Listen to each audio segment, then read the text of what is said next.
Welcome back, everybody. Today we're going to talk about how to deal with burnout in medical school. Now, it's no secret that burnout plagues the medical field like no other. It's long been reported that doctors, residents, and medical students are some of the most burnt out and depressed individuals around. Now, that's not to say that everybody's like this or that there aren't levels of burnout, but let's go through some ways to deal with it and to prevent it in the first place. Now, the first thing to understand is that prevention is a lot more important than the cure. We want to prevent these things and nip them in the bud before they even arise. And the first way to do that is to adjust your mentality around medicine. Understand that it's a marathon and it's not a sprint. You have to find a way to smell the roses, as cliche as it sounds. From my personal experiences with feelings of burnout, along with some of my friends, not appreciating the fact that medicine is a long journey is a common cause of burnout. We've heard it time and time again to the point where it's in one ear and out the other, but it's really true when they say that it's about the journey and not the destination. You learn, though, usually the hard way, that this is true. My biggest mistake in college was putting off my happiness and enjoyment until I got into medical school. And this led to making the pre-med journey way more hellish than it had to be, and missing out on a lot of college experiences and memories. That was a tough pill to swallow, but it made me promise myself that I wouldn't repeat the same thing in med school. I try my best now to enjoy the process and use any free time to enjoy myself now and make memories in life now, not after I match or after I get a job, because the truth is the afters never end.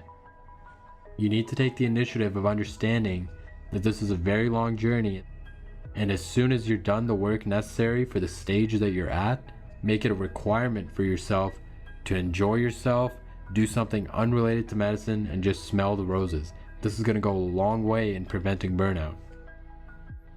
Now, the second thing is to take care of your health. Regardless of your career or training stage, what you eat and how you exercise is largely going to determine how you feel, and it's going to have a direct effect on your attitude. You don't need me to tell you that exercise is a good thing, but it's one thing to know something and another thing to do it. You only get one body to carry you through this life, and you have to take care of it properly. From endorphins to constant progress to look forward to, exercise and a healthy lifestyle have a huge effect on your mentality and attitude. It's going to make you physically feel better, and mentally, it's going to make you feel better physically and mentally, and this will not only help you to keep positive, but give you the energy and resilience to do what needs to be done for school even when you don't feel like it. Now, obviously, certain rotations and stretches of time in med school can constrict you for time, but this mostly comes down to a problem of priorities. You need to put your health high on that list of priorities and do the habits necessary. You can start with simple things like drinking more water, prepping more meals, a little bit more exercise that you enjoy. It can be a hobby, a little less alcohol and eating out, and just less lazy behavior.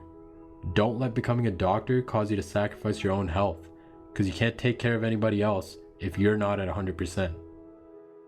We go over in another episode how to stay healthy in medical school, so be sure to check that out where we go into more detail. Now, the next thing is social networks and support. Humans are social beings, even the most introverted ones. We need people around us to enjoy life with, make memories with, and sometimes to lean on. When going through tough times or particularly a rough stretch, it's vital to have a support network that you can reach out to. Now, this can include people within medicine and those outside of it.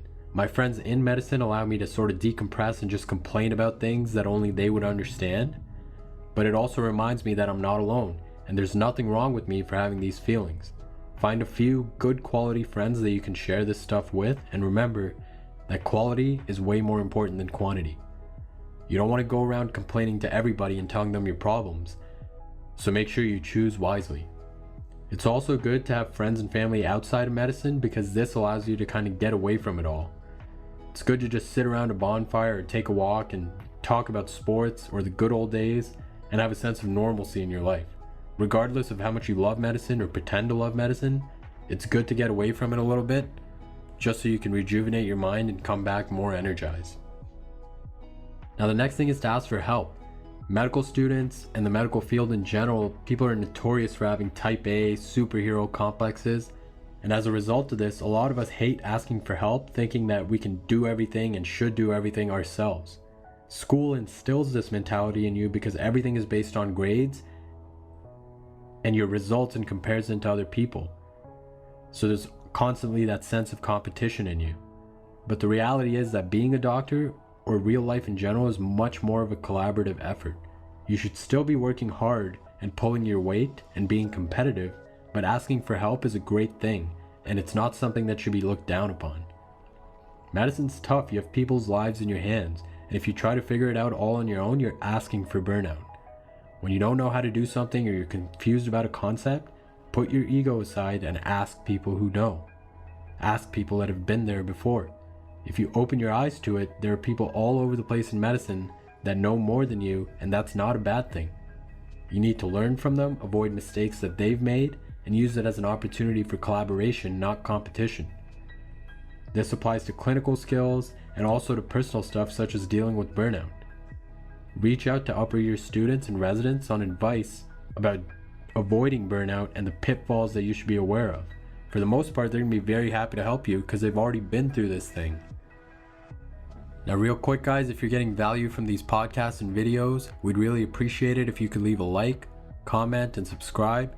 It helps us to reach more people and help out more pre-meds and medical students. Now, the next thing is to keep the end in mind. When you're feeling down and burnt out, it can help to keep your end goals in mind. There's a reason that you set those goals in the first place, and there's a reason you decided to pursue medicine, and no one can judge what that reason is but you. No one even needs to know about it. It only has to make sense to you, and whatever that end goal looks like for you, think about it and try to get excited about it again. En route to our goals, we have to do a lot of things that we don't want to do. Lots of mundane things that we don't enjoy or particularly feel passion for. That's why when you're in the thick of it, it's important to remember the end goal that you're working towards. So this gives the small, mundane, day-to-day tasks some meaning. I might not like what I'm doing right now, but it's necessary to get to where I want to be, so that's it, I have to do it. When I'm on third-year rotations that I don't like at all, I need to constantly remind myself that I have to go through this to become the type of doctor I want to be. I can either complain about it with my head down and make my life miserable, or at least try and enjoy it and learn from it. So remember to keep that end result in your mind and use it to motivate you out of a rut. Now the last thing is to take a break. It's important to take breaks along the way and re-energize. So after exams, make sure you're going to social events or taking weekends off. Go pursue your hobbies. Go home, visit your family, go out to dinner with friends, literally anything. You need to stop to refuel along the way because, as we've discussed, it's a marathon, not a sprint. It's common to feel guilty for not studying in med school, but there's no reason for this. You don't have to let medicine take over your life. Taking a break means genuinely taking a break. No flashcards, no thinking about school or talking about it. Genuinely allow yourself to just drop everything for a little bit and just enjoy life. This is going to allow you to go back feeling recharged and ready to go. When you're feeling burnt out, schedule your next big break, and it can motivate you to get through this rough patch because it's something to look forward to, whether that's a trip, whether that's going back home, or even something as simple as going to the movies with your friends. Just something to get you through this patch and a break to look forward to. So that's it for today, guys. I hope this helped you out. As always, feel free to reach out to us and we'll get back to you as soon as we can. Cheers.